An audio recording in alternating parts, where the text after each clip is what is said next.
কলকাতা পৌর সংস্থা পরিচালিত যে পবিত্র দাওয়াতি ইফতার প্রত্যেক বছর অনুষ্ঠিত হয় নির্দিষ্ট দিনে, ঠিক এবছরই আমাদের কলকাতা পৌর সংস্থা কর্তৃক আয়োজিত এই পবিত্র দাওয়াতি ইফতারে উপস্থিত আছেন পশ্চিমবঙ্গ সরকারের সম্মানীয় মুখ্যমন্ত্রী শ্রীমতী মমতা বন্দ্যোপাধ্যায়। পার্ক সার্কাস ময়দানে কলকাতা পুরসভা আয়োজিত ইফতারে কোনো বক্তব্য রাখলেন না মুখ্যমন্ত্রী মমতা বন্দ্যোপাধ্যায়। এসআইআর চলাকালীন এই রকম অনুষ্ঠানে বক্তব্য না রাখায় অবাক সকলে। মুসলিম সম্প্রদায়ের জন্য প্রচুর কাজ করার প্রশংসা যেমন পেলেন, তেমনি গলার কাঁটা হয়ে রইল বেকারত্ব। এক বক্তা মুসলিম ছেলে মেয়েদের চাকরির প্রসঙ্গ তুলে বুঝিয়ে দিলেন, উন্নয়ন করলেই হবে না, চাকরিও দরকার। और उनसे हम गुजारिश भी करते हैं कि आप आगे काम करते रहिए, इससे भी बेहतर काम होना चाहिए। और एक गुजारिश और है कि माइनॉरिटी के लिए जो आप काम कर रही हैं उसके साथ साथ माइनॉरिटी को नौकरियां देने के लिए भी आप कोशिश करें, ताकि हम और भी आपके शुक्रगुजार हों।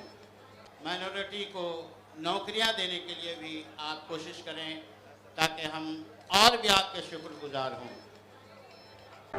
তবে আশ্বাস পেলেন পার্ক সার্কাসের এই ইফতারে যারা এসেছিলেন আগামী দিনে সবাই তার পাশেই থাকবেন। আমাদের পশ্চিমবঙ্গে সংখ্যালঘু উন্নয়ন ও মাদ্রাসা শিক্ষা দপ্তরের মাধ্যমে আমরা দেখেছি বিগত সরকারের থেকে 10 গুণের থেকে বেশি অর্থ বরাদ্দ হয়েছে।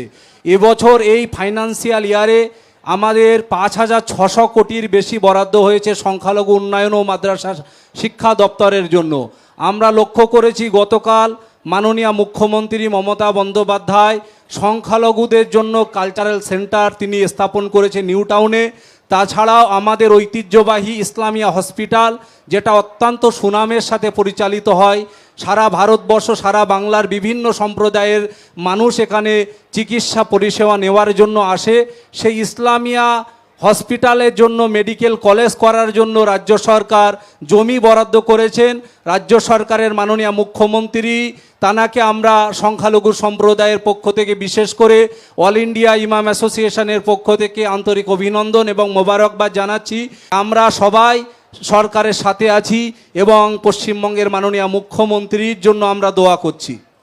চারিদিকে যখন দুর্নীতি আর বেকারত্বের হাহাকার, তখন ইফতারের অনুষ্ঠানে এসেও মুসলিম সম্প্রদায়ের ছেলে মেয়েদের চাকরির প্রসঙ্গ তোলায় এটা পরিষ্কার মমতা বন্দ্যোপাধ্যায় যে অস্বস্তিতে পড়লেন তাতে কোনো সন্দেহ নেই।